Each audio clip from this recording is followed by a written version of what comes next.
Karimnagar, Adilabad, Nizamabad, Medak teachers MLC ఎన్నికల్లో మల్క కొమరయ్యకు మొదటి ప్రాధాన్యత. ఓటు వేద్దాం, గెలిపిద్దాం. మీకోసం, మీ సమస్యల కోసం మీ తరఫున గళమెత్తుతాడు, ప్రభుత్వంతో కొట్లాడతాడు. ఉక్రెయిన్ వార్ స్టార్ట్ అయ్యి 3 ఏళ్ళు అయిపోతుంది. ఈ యుద్ధంలో అసలు మొదట్లో అనుకున్నది అయితే రష్యాకు 1 రోజులు పట్టదు, 10 రోజులు పట్టదు ఉక్రెయిన్ సంగతి తేల్చడానికని. ఎందుకంటే 2014లో క్రీమియాను ఆక్రమించింది రష్యా. అందువల్ల రష్యా చాలా పవర్ఫుల్ నేషన్ ఉక్రెయిన్తో పోలిస్తే. అందువల్ల యుక్రెయిన్ పని ఇంతే సంగతులు అనుకున్నారు. కానీ అమెరికా రంగంలో దిగింది, యూరప్ రంగంలో దిగింది. అమెరికా, యూరప్ల బలమైన మద్దతు వల్ల ఉక్రెయిన్ నిలబడిందే కాదు, కొన్ని సమయాల్లో రష్యాపైకి కూడా పైచేయి సాధించింది. ఉదాహరణకు కుర్స్క్ ప్రాంతంలో రష్యన్ టెరిటరీలోకి యుక్రెయిన్ ఎంటర్ కాగలింది. ఇప్పటికీ కూడా కుర్స్క్ ప్రాంతంలో కొంత టెరిటరీ ఉక్రెయిన్ చేతిలో ఉంది, రష్యన్ టెరిటరీ. ఒక దశలో అసలు పుటినే ఉండడు, ఆయనకు ఆరోగ్యం బాగాలేదు, ఆయన పైన ఇంటర్నల్ తిరుగుబాటు మొదలైంది, పుటిన్ సంగతి అయిపోయింది, ఇలా ఊహాగానాలకు కూడా వెస్ట్రన్ మీడియాలో వచ్చాయి. కానీ అల్టిమేట్గా ఏం జరుగుతోంది ఇప్పుడు క్లియర్గా ఈ యుక్రెయిన్ వార్ అనే సిచ్యువేషన్లో క్లియర్ విన్నర్గా పుటిన్ ఎమర్జ్ అవుతున్నాడు. రష్యా ఇది క్లియర్ విన్నర్. ఓడిపోయింది ఉక్రెయిన్. ఎందుకు ఓడిపోయింది?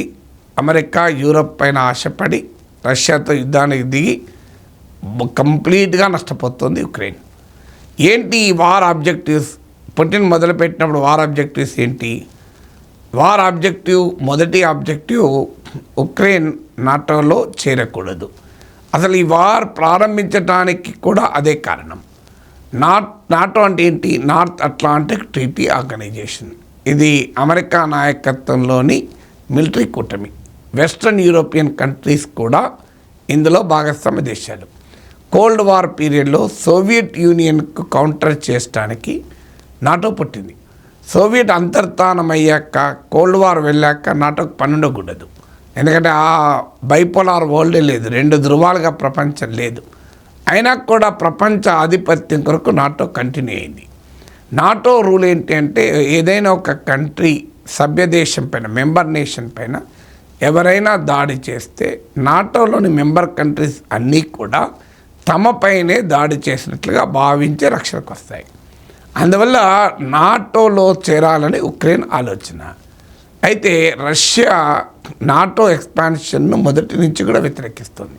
సోవియట్ యూనియన్ పతనమైన సమయంలో, ఆ కోల్డ్ వార్ ఎండ్ అవుతున్న సమయంలో అమెరికాకు సోవియట్ చివరి నాయకుడు, సోవియట్ విచ్ఛిన్నానికి కారకుడైనటువంటి, సోవియట్ విచ్ఛిన్నానికి ప్రిసైడ్ చేసిన గార్బచోవ్కు మధ్య ఒక అవగాహన కుదిరింది. ఈ అవగాహన ఏంటి అంటే, మన చిన్నప్పుడు పల్లెటూరులో దొరికిన పాలు ఇప్పుడు సిటీలో దొరకటం లేదు. మా ఇంట్లో దీని గురించి మాట్లాడుకుంటున్నప్పుడు కంట్రీ డిలైట్ గురించి తెలిసి, ఉన్నత ప్రమాణాలు ఉన్న ల్యాబ్స్ లో టెస్ట్ చేయించి రోజు రిపోర్ట్స్ ని యాప్ లో అప్డేట్ చేస్తారు. వాళ్ళ విధానాలు చూసి సంతృప్తి చెంది ఇలా రికమెండ్ చేస్తున్నాను.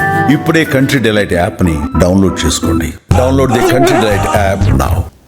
NATO, North Atlantic Treaty Organization, America నాయకత్వంలోని మిలిటరీ కూటమి, పశ్చిమ దేశాల, యూరప్, వెస్ట్రన్ యూరోపియన్ నేషన్స్తో ఉన్న కూటమి. ఈ కూటమి యూరప్లో ఈస్ట్ వర్డ్ ఎక్స్పాండ్ కాదు అని. ఈస్ట్ వర్డ్ అంటే రష్యా వైపు ఎక్స్పాండ్ కాదు. ఈస్ట్ యూరోపియన్ కంట్రీస్ అన్నీ కూడా మాజీ సోవియట్ కంట్రీస్. అవి బల్గేరియా, రొమేనియా, మీకు పోలాండ్, ఇవన్నీ కూడా ఈస్టర్న్ యూరప్, ఉక్రెయిన్, ఇవన్నీ ఈస్టర్న్ యూరోపియన్ నేషన్స్. ఈస్టర్న్ యూరప్గా ఎక్స్పాండ్ కావు అని అండర్స్టాండింగ్ కుదిరింది. ఎందుకు అండర్స్టాండింగ్ కుదిరింది? రష్యా కూడా G7లో భాగమైంది.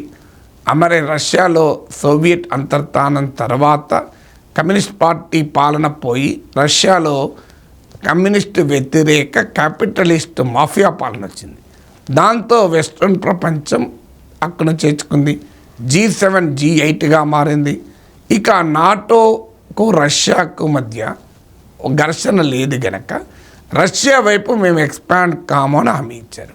కానీ కాలక్రమేణా ఈ హామీని ఉల్లంఘించి అమెరికా నాయకత్వంలో నాటో ఈస్ట్ యూరోపియన్ వైపుగా ఎక్స్పాండ్ అవుతూ వచ్చింది. రష్యా అభ్యంతరం చెప్తూనే వచ్చింది.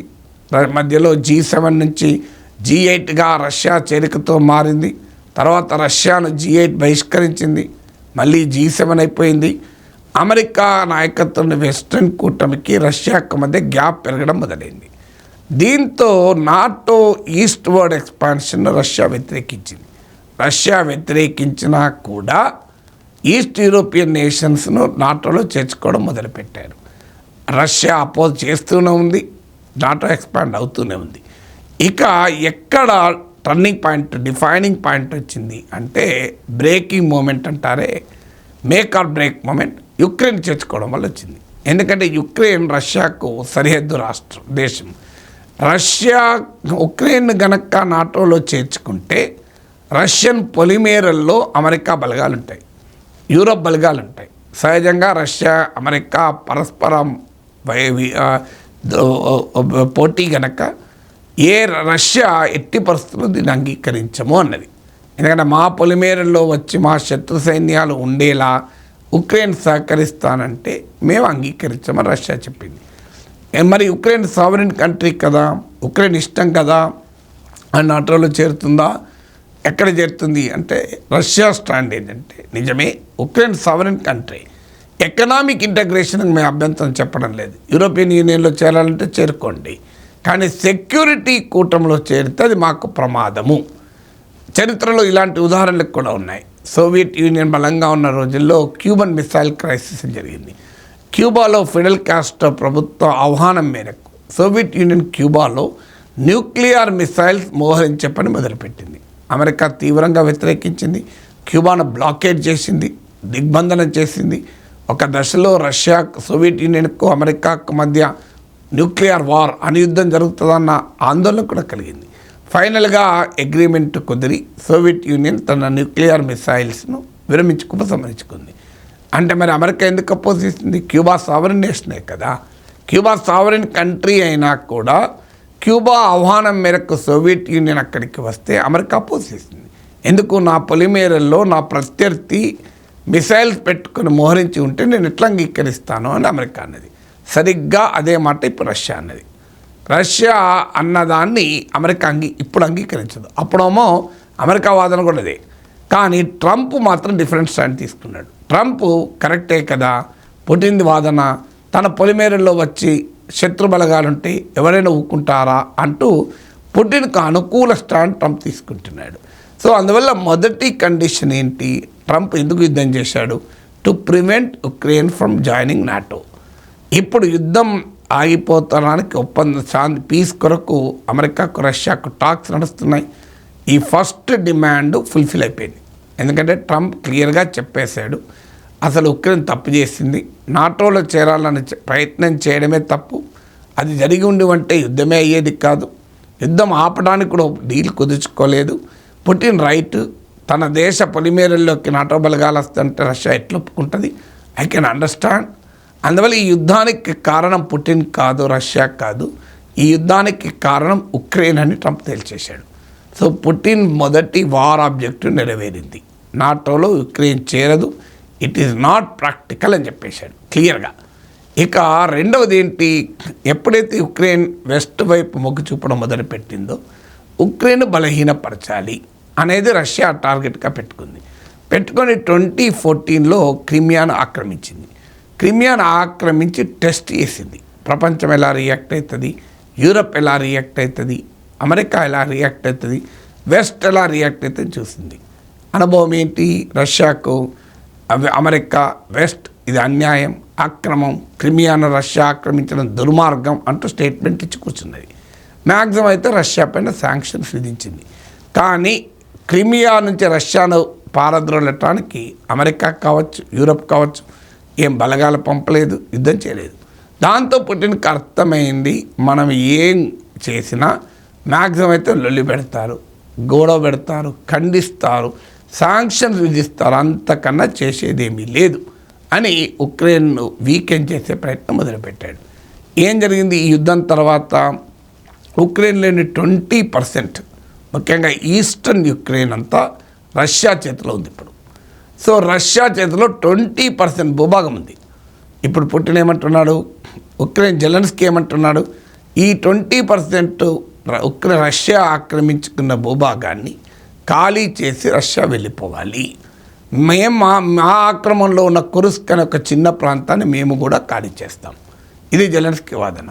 రష్యా అందుకు రెడీగా లేదు. అమెరికా క్లియర్గా రష్యా వైపు ఉంది. కరెక్టే కదా, ఆక్రమించుకున్నాడు వెళ్ళిపోతాడా అని మాట్లాడడం మొదలుపెట్టాడు. ఇప్పుడు ఆ ట్రంప్ వాదన ఏంటి, అమెరికా వాదన ఏంటంటే రష్యా కూడా ఆక్రమించుకున్నాడు, అయిపోయింది, ఇప్పుడు వాడు పొమ్మంటే పోతాడా అంటున్నాడు.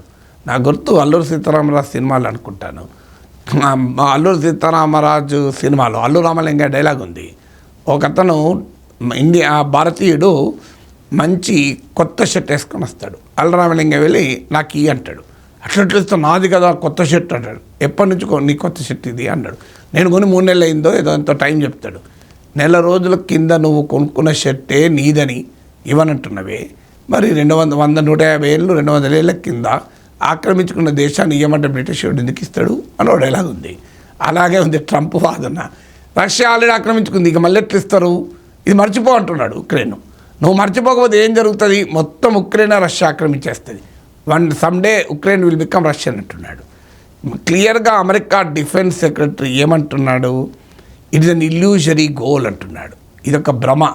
తిరిగి అంటే రష్యా ఆక్రమించుకున్న 20% భూభాగాన్ని మళ్ళీ కావాలి అని కనుక ఉక్రెయిన్ అడిగితే యుద్ధం ఆగదు, ఇంకా నాశనం అవుతుంది, ఉక్రెయిన్లో ఇంకా ఏదీ మిగలదు. ట్రంప్ ఓపెన్గా అంటున్నాడు జెలెన్స్కీ షుడ్ మూవ్ ఆన్, ముందుకు జరిగిపోవాలి, అయిపోయింది. ఇప్పుడు ఇంకా దాన్ని పట్టుకొని ఉంటే ఆఖరికి దేశమే మిగలదు అని ఆ 20% రష్యా ఆక్రమించుకున్న భూమిని వదిలేయమని చెప్తున్నాడు. ఇప్పుడు ల్యాండ్ ఫర్ పీస్ అంటున్నాడు. ఈ భూమి వదిలేస్తే రష్యాని ఏమనదు, ఆల్రెడీ ఆక్రమించుకున్నాడు, గుండాగాడు రౌడీ పక్క ప్లాట్ ఆక్రమించుకున్నాడు, వదిలేద్దాం ఆ ప్లాటు, వదిలేస్తే ఇక నుంచి నీ పైన అటాక్ చేయడం అంటున్నాడు. ఇది అమెరికా పర్యటన, అమెరికా వాదన. అంటే క్రిమియాను 2014లో ఆక్రమించుకుండే కాదు, ఇప్పుడు ఒక 20% భూభాగాన్ని ఆక్రమించుకున్నా కూడా రష్యా వాదనను ట్రంప్ సమర్థిస్తున్నాడు.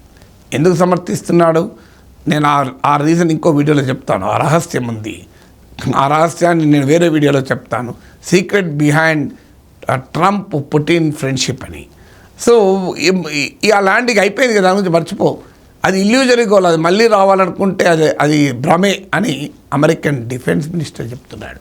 సో పుటిన్ 2వ లక్ష్యం యుక్రెయిన్ వీకెండ్ చేయాలి. క్రిమియా ఆక్రమించేశారు, 20% ల్యాండ్ ఆక్రమించాడు. ఇప్పుడు ఆఖరికి యుక్రెయిన్కు భద్రత కల్పించడానికి సెక్యూరిటీ గ్యారంటీస్కు అమెరికా సిద్ధపడలేదు. అమెరికా మాకు సంబంధమే లేదు, మా ఫోర్సెస్ పంపము అంటున్నారు. యూరప్ ఫోర్సెస్ పంపాలంటే యూరప్ డివైడెడ్. బ్రిటన్, ఫ్రాన్స్ లాంటి వాళ్ళు పంపాలంటున్నారు. జర్మనీ, పోలాండ్ లాంటి వాళ్ళు పంపడం సాధ్యం కాదు, అది ఎఫెక్టివ్ కూడా కాదు అంటున్నారు. అంటే అమెరికా సెక్యూరిటీ కల్పించడానికి రెడీగా లేదు, యూరప్ యునైటెడ్గా లేదు. అంటే చూడండి, పుటిన్ కోరుకున్న 2వ లక్ష్యం వీకెండ్ ఉక్రెయిన్, బలహీనపడిన ఉక్రెయిన్ కావాలనుకున్నాడు, అది కూడా సాధించాడు. సో నాటో మెంబర్షిప్ లేదు, ఇప్పుడు ఈ 2వ లక్ష్యాన్ని కూడా సాధించాడు. ఇక 3వ లక్ష్యం ఏంటి, శాంక్షన్స్. ఈ శాంక్షన్స్ కూడా ఎత్తివేయాలి, ఎందుకంటే ఉక్రెయిన్ శాంక్షన్స్ కూడా పోయే అవకాశాలే కనబడుతున్నాయి. ఎందుకంటే అమెరికన్ ఫారెన్ మినిస్టర్ క్లియర్గా చెప్పాడు, అసలు ఈ శాంక్షన్స్ ఎందుకు వచ్చారు రష్యా పైన, ఈ కాన్ఫ్లిక్ట్ వల్ల వచ్చింది. ఈ కాన్ఫ్లిక్ట్ పోవాలి అంటే ఖచ్చితంగా కన్సెషన్స్ ఇవ్వాల్సిందే అని క్లియర్గా శాంక్షన్స్ ఎత్తివేస్తున్నామని ఇండికేషన్ ఇచ్చారు. బాగా వ్యతిరేకత యూరోప్ నుంచి వచ్చాక డీల్ కుదిరేంత వరకు శాంక్షన్స్ ఉంటాయని కాస్త ముక్తాయింపించాడు. కానీ రియాలిటీ ఏంటి, రష్యా పైన శాంక్షన్స్ ఎత్తివేస్తారు. సౌదీ అరేబియాలో కుదిరిన ఒప్పందంలో ఏమనుకున్నారు, అమెరికా రష్యాలు తమ సంబంధాలలో ఉన్న ఇరిటెంట్స్ అన్నింటినీ తొలగించుకుంటాయి, అమెరికా రష్యాలు సహకరించుకుంటాయి అని ఒప్పందం రాసుకున్నారు. ఇంకా సహకరించుకున్నాక శాంక్షన్స్ ఎక్కడి. అందువల్ల ట్రంప్ పుటిన్ లక్ష్యమైన 3వది లిఫ్టింగ్ శాంక్షన్ సాధ్యమైంది. సో అన్నీ పుటిన్ సాధించాడు. ఒక్క విషయంలో రష్యా నష్టపోయింది. అదేంటంటే నాటో ఎక్స్పాన్షన్ ఉక్రెయిన్ వైపు జరగలేదు, కానీ మరోవైపు జరిగింది. అదే ఫిన్లాండ్, స్వీడన్. ఈ రెండు కూడా రష్యాకు బార్డర్ కంట్రీస్. ఫిన్లాండ్తో రష్యాకు పెద్ద ల్యాండ్ బార్డర్ ఉంది. అలాగే మీకు స్వీడన్తో పెద్ద సముద్ర జల బార్డర్, మ్యారిటైమ్ బార్డర్ ఉంది. ఈ రెండు దేశాలు ఇప్పుడు ఇదివరకు న్యూట్రల్ కంట్రీస్, నాటోలో లేవు, కానీ ఇప్పుడు నాటోలో చేరాయి. ఫిన్లాండ్ 2023లో చేరాయి, అలాగే స్వీడన్ 2024లో చేరాయి. ఈ ఒక్క విషయంలో మాత్రం ట్రంప్కు నష్టం జరిగింది, పుటిన్కు నష్టం జరిగింది. కానీ ఇక్కడ కూడా ఒక మెలిక ఉంది. ఫిన్లాండ్, స్వీడన్ నాటోలో చేరొచ్చు, కానీ అవేమి రష్యా పైన దూసుకురావటానికి, రష్యాను కవ్వించడానికి సిద్ధంగా లేవు. వారు రష్యా భయంతో నాటోలో చేరారే తప్ప నాటో బలగాలు ఫిన్లాండ్లోనో స్వీడన్లోనో మోహరించి లేవు, ఉండడానికి ఆ దేశాలేమి అంగీకరించవు. అందువల్ల రష్యా బార్డర్లో టెక్నికల్గా స్వీడన్, ఫిన్లాండ్ నాటోలో ఉన్నా ఇప్పటికిప్పుడు వాటి వల్ల రష్యాకు భయం లేదు. ఇలా వార్ ఆబ్జెక్టివ్స్ అన్నిటినీ రష్యా సాధించింది. కానీ ఉక్రెయిన్ పరిస్థితి ఏంటి? నాటో మెంబర్షిప్ రాలేదు, ల్యాండ్ పోతోంది. ఉక్రెయిన్కు భవిష్యత్తు అసలు అయోమయం, గందరగోళం, భవిష్యత్ సెక్యూరిటీ గందరగోళం, వార్ అయిపోయాక రీకన్స్ట్రక్షన్ గందరగోళం. సహాయం చేయాలంటే మీ దగ్గర ఉన్న రేర్ ఎర్త్ మెటల్స్ ఇచ్చేయమని చెప్తున్నాడు ట్రంప్. సహజ వనరులు దోచుకుంటా అంటున్నాడు. జెలెన్స్కీ అసలు ప్రెసిడెంట్గా ఉండకూడదు అంటున్నాడు. అన్ని విధాలుగా ఉక్రెయిన్ నష్టపోతుంది, అన్ని విధాలుగా రష్యా గెలుస్తుంది, పుటిన్ గెలుస్తున్నాడు. థ్యాంక్స్ టు ద ట్రంప్ దర్శకత్వంలో ఈ ప్రక్రియ పూర్తవుతుంది. అయితే ఇది కేవలం ట్రంప్ వల్లే కాదు, పుటిన్ చాలా ముందు చూపుతో వ్యవహరించాడు, చాలా తెలివిగా వ్యవహరించాడు. 2014లో క్రిమియాను ఆక్రమించి టెస్ట్ చేశాడు. వెస్ట్ ఎలా రియాక్ట్ అవుతుంది, అమెరికా ఎలా రియాక్ట్ అవుతుంది, యూరప్ ఎలా రియాక్ట్ అవుతుంది. పుటిన్ ఊహించినట్టే రియాక్ట్ అయ్యారు. డిప్లొమాటిక్గా రియాక్ట్ అయ్యారు తప్ప మిలిటరీగా రియాక్ట్ కాలే. ఇక దీంతో ధైర్యం వచ్చేసింది పుటిన్కు. అలాగే శాంక్షన్స్ విధించారు క్రిమియా ఆక్రమించుకోగానే. అప్పుడు అర్థమైంది పుటిన్కు, ఈ శాంక్షన్స్ను అధిగమించే వ్యవస్థ కనుక ఏర్పాటు చేసుకుంటే ప్రమాదం ఉండదు అని ఏర్పాటు చేసుకున్నాడు. ఎలా ఏర్పాటు చేసుకున్నాడు? రష్యా గ్యాస్ పైనే యూరప్ ఆధారపడుతుంది. 40-45% of Europe gas supplies are met by Russia. అందువల్ల అంత కాదనుకున్న రష్యా పైన ఆధారపడక తప్పదు యూరప్కు. అందుకే ఇంత యుద్ధం తర్వాత కూడా ఇప్పటికీ 8% of European gas supplies are by Russia. అందువల్ల తనకున్న ఎనర్జీ సప్లైస్ను ఎకనామిక్ ఇన్స్ట్రుమెంట్గా వాడుకున్నాడు. భారతదేశం కూడా రష్యా నుంచి పెద్ద ఎత్తున ఆయిల్ కొన్నది. ఎంత ఆయిల్ కొన్నదంటే ఉక్రెయిన్ వార్కు ముందు మన దేశ అవసరాల్లో 1% రష్యా నుంచి వచ్చేది, జస్ట్ 1%. టాప్ 10 కంట్రీస్లో 10th ఉండేది రష్యా. మనకు సప్లై చేసే దాంట్లో నెంబర్ 1కి వచ్చేసింది. ప్రధానమైన మెయిన్ సప్లయర్గా మారిపోయింది. సో పుటిన్ ప్లాన్ వేశాడు, తన దగ్గర ఉన్న ఎనర్జీ ద్వారా తాను ఈ శాంక్షన్స్ అధిగమించవచ్చని. ఇంకేం చేశాడు? పుటిన్ అంచనా వేశాడు, డాలర్ల పేమెంట్లను ఆపేస్తాడని. అందుకే తన ఫారిన్ ఎక్స్చేంజ్ రిజర్వ్స్ని డైవర్సిఫై చేసుకున్నాడు. గోల్డ్ పెంచుకున్నాడు, యూరోలు పెంచుకున్నాడు, చైనీస్ కరెన్సీ పెంచుకున్నాడు, జపనీస్ ఇతర దేశాల కరెన్సీ పెంచుకున్నాడు. దాంతో ఈ శాంక్షన్స్ ఉన్న అమెరికా ఆశించిన రీతిలో, వెస్ట్రన్ యూరప్ ఆశించిన రీతిలో రష్యా కొలాప్స్ కాలే. మీరు గమనించండి, 2023-24లో రష్యాస్ గ్రోత్ రేట్ చూడండి, 3.6% Russian GDP growth rate in 2023. 2024లో రష్యా గ్రోత్ రేట్ ఎస్టిమేటెడ్ 4%. కానీ G7 countries America, UK, France, Germany, Italy, Canada ఈ దేశాలతో కూడింది G7 average GDP growth rate 1.7%. అంటే అమెరికా నాయకత్వంలోని G7 గ్రోత్ రేట్తో పోలిస్తే more than double growth rate రష్యాలో ఉంది. మరి రష్యా ఎక్కడ నష్టపోయింది? శాంక్షన్స్ వల్ల రష్యన్ ఎకానమీ కొలాప్స్ కాలేదు. రష్యాను ఎకనామిక్గా వీకెండ్ చేయలేకపోయారు. రష్యా ఎందుకు జరిగింది? నేను ఇంతకుముందు చెప్పినట్లు తన ఎనర్జీ సప్లైస్ను ఒక బలమైన ఇన్స్ట్రుమెంట్గా వాడాడు, ఫారిన్ ఎక్స్చేంజ్ డైవర్సిఫై చేశాడు, కొత్త మిత్రుల్ని వెతుక్కున్నాడు, పాత మిత్రులతో సంబంధాలు బలపరుచుకున్నాడు. రష్యా, చైనా చాలా క్లోజ్ అయ్యాయి. అమెరికా పుణ్యమాని, అమెరికాకు చైనాకు మధ్య ఘర్షణ ఉంది, దాన్ని పుటిన్ వాడుకున్నాడు. చైనాకు బాగా దగ్గరయ్యాడు. అసలు ఆకాశమే హద్దు అన్నాడు జింపింగ్. రష్యా చైనాల మైత్రి. ఆఖరికి నార్త్ కొరియాతో వెళ్ళాడు పుటిన్. నార్త్ కొరియా వారు కూడా యుక్రెయిన్ వార్లో రష్యాకు వెపన్స్ ఇచ్చాడు. అమెరికా శత్రుదేశం నార్త్ కొరియా, మరో శత్రుదేశం ఇరాన్కి వెళ్ళాడు పుటిన్. ఇరాన్ డ్రోన్లు మిసైల్స్ ఇచ్చింది రష్యాకు. సో ఇలా అమెరికా రైవల్స్ అయిన చైనా, ఇరాన్, నార్త్ కొరియాలతో మిలిటరీ సంబంధాలు పెంచుకున్నాడు. అక్కడితో ఆగలేదు. సాంప్రదాయంగా ఇండియా ఒక ఫ్రెండ్లీ నేషన్, ఇండియా అమెరికా వైపు ఉండొచ్చు, కానీ ఎన్ష్యూర్ చేశాడు ఇండియాతో ఆయిల్ డిప్లొమసీ వల్ల, ఇండియాతో డిఫెన్స్ రిలేషన్స్ వల్ల ఇండియా కూడా రష్యాకు వ్యతిరేకంగా నిలబడలేదు. ఇలా అమెరికా మిత్ర దేశాలు మినహా ప్రపంచంలో ఇతర బలమైన దేశాలు రష్యాను వ్యతిరేకించలే. ఆ రకంగా పుటిన్ తనకు నష్టం కాకుండా తాను ఎంచుకున్న వార్ లక్ష్యాలన్నీ సాధించాడు. చివరకు ట్రంప్ రాకతో ఆ కథ కాస్త రష్యాకు మరింత సుఖాంతమైంది. మిగిలింది ఏంటి? అమెరికాపై ఆధారపడి, అమెరికాపై ఆశపడి యూరప్ రక్షిస్తుందని భావించి ఉక్రెయిన్ చరిత్ర ఒక విషాదగాథగా మిగిలింది.